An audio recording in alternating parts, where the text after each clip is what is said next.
Hello and welcome to Your Health Moment podcast. I'm your host, Max Sturdivant, better known as Dr. Fitness. On this podcast, I want to give you the tools to start, continue, and never give up on your journey towards health. Now, whether you struggle with your weight, eating the right food, hydration, exercise, or even time management, you're in the right place, and I'm here for you. Now, let's dive right into this episode. Hey, this is going to be a really exciting show. If you wanted to determine whether or not, your nutrition program is the right nutrition program for you, your wellness program overall is the right wellness program for you, and it's serving you, then you're going to be really excited to listen to Amy Lang. She has her podcast, she's the host of the Happy and Healthy with Amy podcast. She's the founder of the Moxie Club. She coaches women in STEM on how to achieve lasting weight loss. She's created, with the intent of deep health. So it's not like that surface health that a lot of people do, but it's deeper because she digs underneath the surface to help you uncover things that may be holding you back. Prior to starting the Moxie Club, Amy worked with thousands of clients over 15 years as the owner of the Pacific Heights Health Club in San Francisco. Amy, you're still in San Francisco, right? I'm in the Bay Area. Okay, still in the Bay Area. She loves sharing her work with others, and she's passionate about helping people to go from being yo-yo dieters to people that have a really kind of intuitive way of eating and help them to manage and help us all. Well, we all need this help managing our internal thoughts and the self-talk that we do to ourselves. And some of that self-talk is not empowering. And being able to know when it's not empowering or not, Amy can help you with that. So without further ado, I want to welcome Amy Lang. And Amy, thanks again for being here. How are you? I'm good. Thank you so much for having me. I'm really excited for today's episode, this interview. Yeah. Oh, well, thank you for that. I'm excited about it too, because I know people listening are going to get a lot out of it. Because you've spent a lot of time working with people, so you understand some of the ins and outs that go deeper than surface weight loss. So your Instagram handle is Habit Whisperer. Did I get that right? Yeah. So how did you come up with that Instagram name? Well, in working with so many clients who had that, they've gotten the message that to lose weight, they're supposed to look for a diet, look for the best diet, look for the best weight loss program. And they end up using a two-step strategy of first, I want to lose the weight, and then I'll figure out how to keep it off. And what I saw was that so many times what they were doing to lose the weight was unsustainable. So they put their life on hold, if you will. And when they finally lost the weight, then they went back to whatever life that they had put on hold. Got you. Amy, can you give me an example of something that's been difficult for people to continue after they've done it to lose the weight? So if you try to avoid carbs, as an example, you tell yourself, I love pasta, but I can't have pasta if I want to lose weight. The ketogenic diet is very popular these days. It's like South Beach revisited.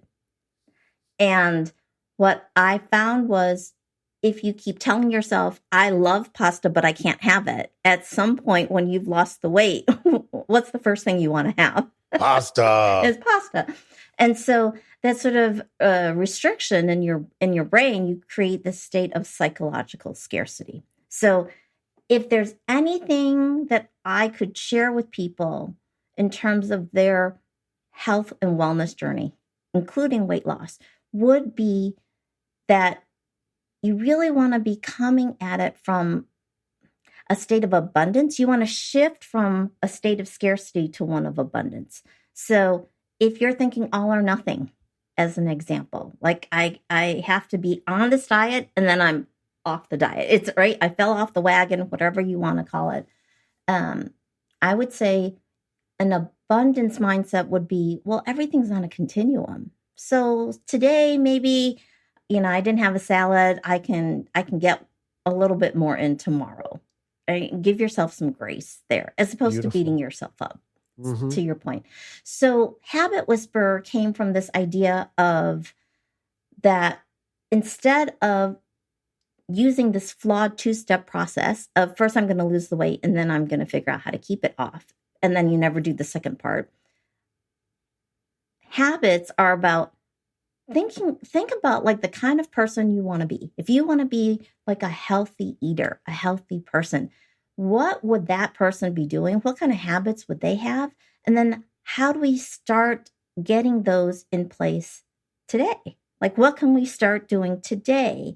And really coming from this place of, I want to take care of myself, that I'm worth taking care of, which that's a whole nother topic, right? To talk about the relationship we have with ourselves in terms of, am I worth taking care of? Or am I only going to be able to feel good about myself when I get to that goal weight, if you will? Because if that's the thought process, that's what keeps us sort of, what's the word I'm looking for?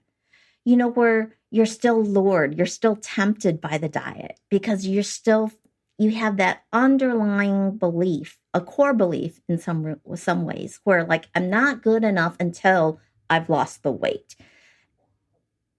As opposed to, well, here's where I am today. And, you can start with just acceptance. Like, I love myself and I'm worth taking care of. I deserve to feel better. And if I do these things, let's say I go for a walk and I get outside and I feel a little better. Well, I've taken care of my body, and the body is wonderful. It will respond in kind, right? If we drink enough water. So I always tell people, like, there's the fundamental 5 habits. So to avoid that state of scarcity, we've got physiological states of scarcity and we've got psychological states of scarcity. So if I tell you, you can't do something, through the pandemic, we had that happening constantly. You have to wear a mask. You can't do this. You have to, right? All of those things became these rules. I shouldn't, all this stuff. We create scarcity in that. The physiological scarcity comes from when we actually restrict things that our body actually needs. If we're not getting enough sleep, like what percentage of the population is getting 7 to 9 hours of sleep? Probably not enough. If you were to look at like the rate of obesity and the rate at which people started getting less and less sleep, I think there probably be at least correlation. You would see correlation. I don't know if we can go so far. Right. I think they're parallel. I think they increase even in a parallel way. I think, definitely correlation though. Yeah. So people will say, I'm making a distinction between correlation and causation, right? Where we see that trend line. But if you were to look at the science behind sleep, you would actually see that, in fact, we are messing with our hormone levels. So like ghrelin is the hormone, the hunger hormone, right? Ghrelin, think like my stomach is growling. Okay. So when you don't get enough sleep, guess what? Your ghrelin levels, that hunger hormone is elevated. And the satiety hormone, leptin, which is the one that tells you, yeah, I'm satisfied, I'm full, I'm good, right? That level is actually lower than where it would be if you got like a solid, good 8 hours of sleep. And so if you're chronically sleep deprived, then you're making it harder to eat healthy because your body's like, oh, I'm hungry. I need carbs. I need salt. I need sugar, right? Whatever it is, I need that quick energy fix. So a lot of times, when I look at what a client is doing, we'll look at like the fundamental 5 that I talk about. And I'll be like, where would you like to start? And so oftentimes it's sleep. It's like, oh, instead of worrying about not doing something, I get to focus on doing more of something. Beautiful. And I hate to ask this, but what is your fundamental five? Oh, I set you up for that, right? Yes, you So, did. yeah. So the fundamental five are everyone knows to drink enough water. So I usually say half your body weight in ounces of water. So if you weigh 200 pounds, we're talking about 100 ounces. So if you want to divide that by 8, you'd figure out how many glasses that is. As opposed to people say, drink 8 glasses of water. And I'm like, well, if you're 5 foot tall and you weigh 120 pounds, or you're 6 foot tall and you weigh 250 pounds, does it make sense that you would need the same amount of water? It doesn't make Absolutely sense to me, not. right? So that's how I like that ratio. So half your body weight in ounces of water. I say 5 servings of fruits and vegetables a day with a ratio of like 3 veggies to 2 fruit. And I want like all the colors of the rainbow. Get some green leafy ones in there. It's not to say I don't think protein and fat are important, because and you can get some protein with the plant stuff too. But I think at least for the US population, when I look at like the women that I work with, the chronic dieters who struggle, oftentimes it's the nutrients that their bodies are craving from the fruits and vegetables that they're not getting. Gotcha. So I want to work on that. 7 to 9 hours of quality sleep, 30 minutes of mindful movement.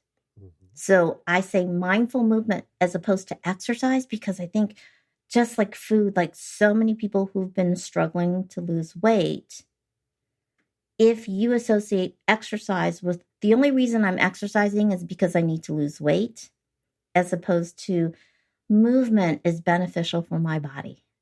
It helps with brain health. It helps with my body's health. It helps with, we talk about type 2 diabetes a lot of times when it comes to being overweight, and it will help with your insulin resistance, right? Or insulin sensitivity, actually.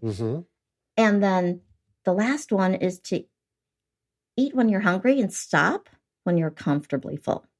And it's the stopping when you're comfortably full that's really about learning how to tune in to your body again, to trust it, to let you know, like, I've had enough.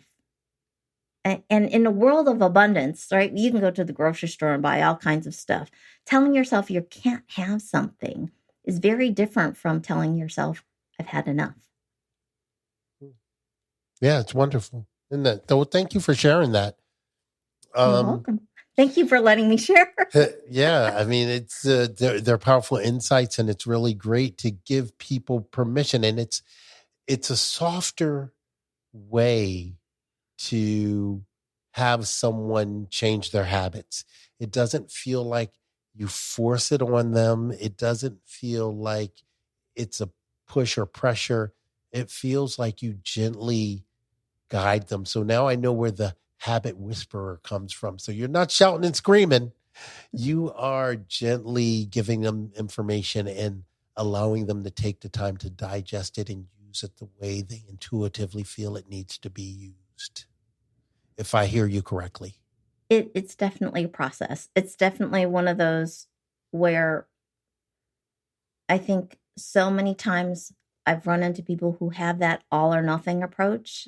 And I'm like, how do we make this easy?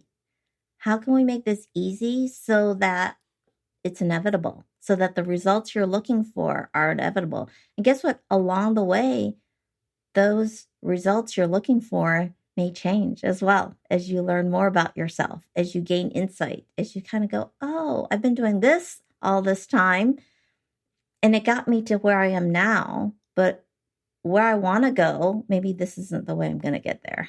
This method doesn't work anymore. So I'm referring a lot to like when we beat ourselves up, right? Like we say, like, I have to do it this way. I'm really intolerant of anything that's not what I think of as perfect. And if we look at it that way, a lot of times it stops us from even trying. And I think giving ourselves permission to experiment, figure out what works for us is sort of the key to then getting habits to stick. Nice. So when you do the initial assessment of clients, do you cover anything where you're getting them to explore their internal thoughts, like that self-talk that they're having with themselves? How do you help them explore that? Yeah. Well, I mean, I'm sure from all the consultations you've done, you've probably done like the 5 whys exercise. Like, why do you want to lose weight? So I do the same thing. 5 levels deep. Sometimes I go 7 levels deep. I'm ultimately trying to get to like what are your values? What are your priorities? What is the purpose of this weight loss? And I really want to try to get folks to look at their goals in a bigger context. So when you see it in context, does it align with your values? And oftentimes, if someone says, I want to lose weight, okay, the first time I heard this, it nearly broke my heart. I had a client I asked, why do you want to lose weight? And she said, because I'm disgusted with my body. It wasn't the only time I heard that, but I remember the first time I heard that. And I thought, wow, this is the conversation that she's having with herself when she looks in the mirror. And I'm like, well, would you ever say that to your best friend? We talk about relationship with self. Like, how do you learn how to be your own best friend, your advocate, your supporter, your cheerleader? I can be there, but there's an internal voice that's more powerful. And so how do we shift it there, right?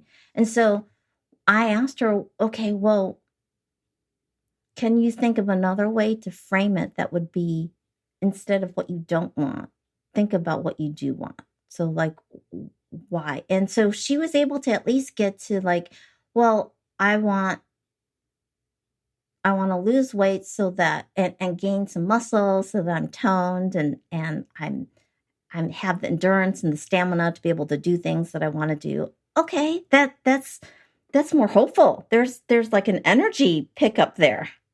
And so I'm like, and why is that important to you? Right. And so I kept asking why in slightly different ways to understand, like, how does this fit into her life, in the context of her life?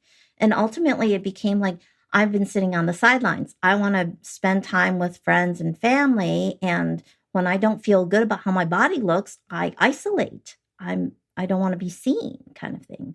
And so I'm like, well, do your friends care? Right? We did a little bit of unpacking. I'd say, yeah, in the initial consultations, especially with moms that I work with, 50% of the time, like when I did them more in person, these days I'm online more often than not. But in person, I would ask, like, why is this important to you? And I would get that long pause. And then you could see the emotion welling up. And I'm like, where's the Kleenex box? Because for so long, the moms had been putting their own needs on the back burner. And so it really was, you have permission to take care of yourself and think about what's important to you. And so for folks that are listening, like that, if you're a mom and you catch yourself in that, self-care is not selfish. Like, understanding what your wants and needs are is really important. And it's great to have a wellness professional like you to help them unpack these things, because what I find as well, when I have the opportunity to talk to moms, guys too, yeah, when we really drill down into some of the negative self-talk that's happening, we get to explore kind of why and where it's from. And as we start that exploration, we start touching things that they never had permission or a safe place to really talk about. And it turns out that, having a safe place to actually talk about some of this stuff is lacking in a lot of people's lives. And it's funny that fitness and wellness professionals are surrogate therapists frequently. And I guess I do what I do now as a wellness coach because I realized that when people were coming to me as a fitness coach, they were much more interested and we got much better results when I gave them the opportunity to unpack some stuff they needed to unpack. When they did that, then the exercise was nothing. But they'd rather have that time with me unpacking things that would help them to do better with their habits after that appointment than us working out for 20 minutes and them being in the same place that they were when it comes to their habits after they left. Mm-hmm. So the great thing about giving them the space to really get stuff out that they have not had the opportunity to do in any other environment is just, I think it's a calling. And I think as I've gotten older with my practice, I realize, wow, how helpful this is for people. And I think as wellness professionals, we need to be trained more and better at actually being present for people and giving them the space to safely say things that it's important for them and that they need to say. Yeah. Well, I think from a coaching standpoint, I come at it, and I was taught to come at it more from a place of non-judgment. Oh, yeah. Right. Non-judgment, where my client is the expert on their life. Oh, Ultimately, yeah. it's their goal. It's not what I want for them. All I want for them is at some level, like, to be able to help them. Can I connect with you in a way to help you see what I'm able to see? But it's not about me imposing. Like, I had actually worked with trainers in the past who were like, okay, so now that you did this, let's work on this. And I'm going, how about how about asking me what I want to work on next, right? There was a little bit of that going on. And there are still definitely, I do run into some fitness professionals that, like when we talk about diet culture, where there's still like a certain amount of body shaming going on. It's even like the expression clean eating could be really good or could be a sign of diet culture kind of creeping in, where if clean eating means like, this is when I'm being good and I'm looking forward to my cheat days, to me, that's a sign like, okay, we're kind of in that scarcity mindset thing kicking in. And I'm just to be aware of it, like I'll point it out. I'm like, what does that actually mean when you say cheat day? Because are you doing something bad? Like, are you doing something wrong? Right? Cheating is inherently, we think of as wrong. So just even the language, to be careful. I'm not, it's not a trigger word for everyone. Things like should and cheat and whatever, but it can be. So I'm always like, what does that actually mean? So, what are you making it mean about you? I love, Amy, how you really pay attention to the verbiage that you share. What was your training because this is really being this mindful of language and how you're presenting this information for people. Most people need training to get here. Yeah. Specific training. Yeah. So what was your training to help you to get here? It's a long and winding road. So I have my bachelor's in psychology from University of Michigan. And I have an MBA as well. So it's in strategic management. So I learned from Dr. Deming. So he has a whole sort of management philosophy there, very humanistic. And I was the owner of a health club, Pacific Heights Health Club, for 15 plus years. During that time, I became a certified personal trainer. That didn't really get the language you're talking about. I went through Precision Nutrition's nutrition coaching program. That really didn't get there.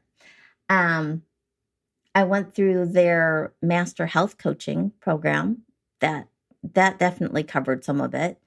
I went through intuitive eating counselor, the intuitive eating program. I would not say that I'm an intuitive eating counselor though, because ethically, like they do not believe that intentional weight loss programs work.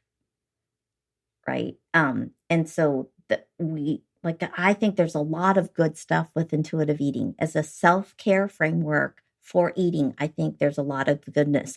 But if we talk about deep health, so I didn't define deep health. I think people, like you said, like the superficial, the shallow health, that to me is in appearance. That's when we're focused on what we see.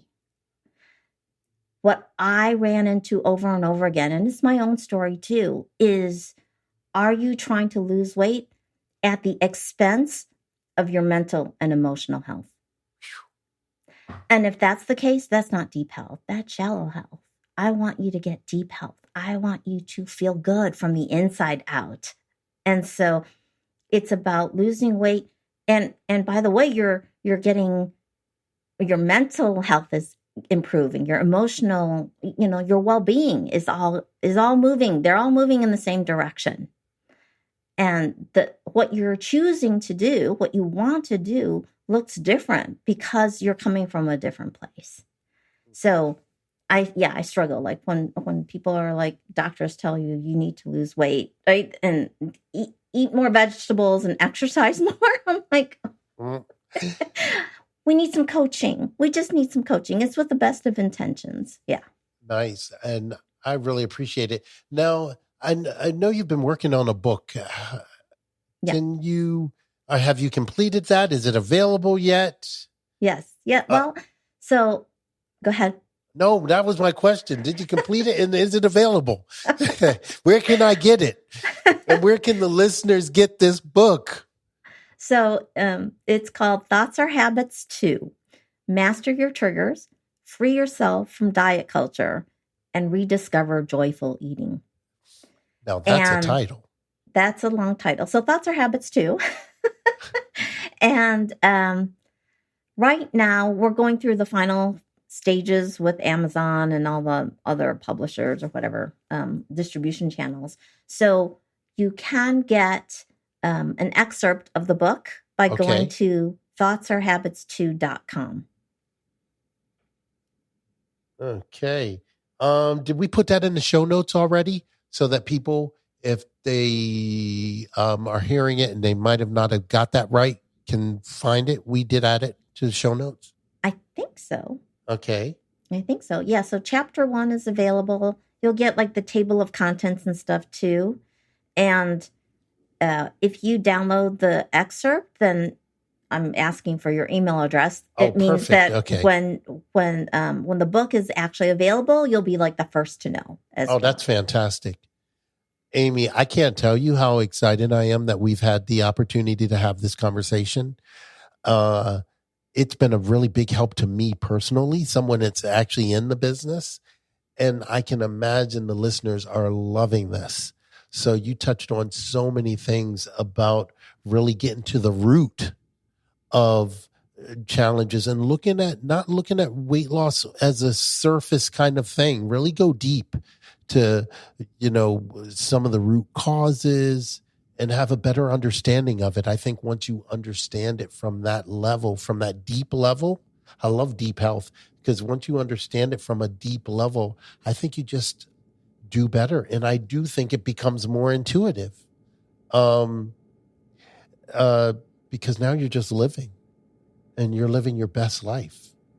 And weight loss is just going to be part of that journey. Yeah. Yeah. It becomes a byproduct. Yeah, thank you. A byproduct of that journey. Is there something that we really should say that we missed? I think you covered pretty much everything. I think you covered much. I'm impressed. We could actually there's all the different topics that I touched on. Like we could do like separate episodes just on each of those topics. Yeah. So I definitely want people to reach out to you because I think a lot of people are going to be really excited to get that first chapter of your book and realize that, you know what, it's going to be a really great read and a really helpful material to move your life forward. And like we were mentioning before, we're all on a health continuum together. And one side we'll say is quote unquote optimum health, whatever that is. Mm-hmm. And the other side, I call it death. But I call it very poor health or, and I think we're on this continuum and we kind of decide each day where we are on that continuum.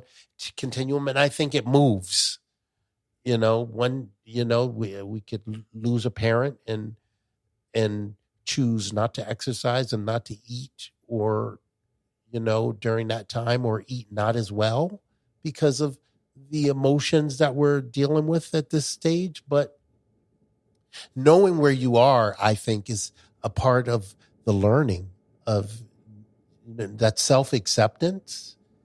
And, I just think that stuff is so important. Just being able to accept yourself right where you are in any given moment and in any given time.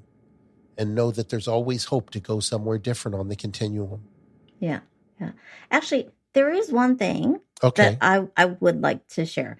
When I talked about rediscover joyful eating, I didn't actually go into that, what joyful eating is. And it is actually built on 4 pillars. Love, which you just touched on. Nourish, which we talk about the habits as nourishing. Relationships are nourishing as well, right? There's a lot to nourish. Gratitude and trust. So when you take action from those places and you have practices that feed each one of those, and that's what I have inside my program, Joyful Eating Circles. Oh, right? Beautiful. Is that. So we always start with the fundamental 5 and we kind of layer things in with that. Well, I'm looking forward to reading it. And thank you so much, Amy, for being here and sharing this information. I mean, it's great. So I'm going to get a lot of messages. I know about it. Have Amy back. So I would love to come back. Thank you very Amy, much. You have your podcast, so you dig into this stuff regularly on your podcast, I'm sure. Yeah. So Amy, can you give everyone your podcast name? Sure. One more time. Happy and Healthy with Amy Lang. Okay, there we go. Thank you for listening to another episode of Your Health Moment. We're really happy to have had you here, and be sure to text me if there's something that you found really compelling or there's a topic that you'd like to dive into a little bit more. Have a great day. God bless. Thank you for listening to this episode of Your Health Moment podcast. If you enjoyed what you've heard, you can visit our website, yourhealthmoment.com, for past episodes, show notes, and all the resources that we mentioned on the show. Feel free to connect with me on social media too. Send me a DM and let me know what your thoughts are about the episodes that you've been listening to. And don't be shy about requesting any other show topics that you might like to explore.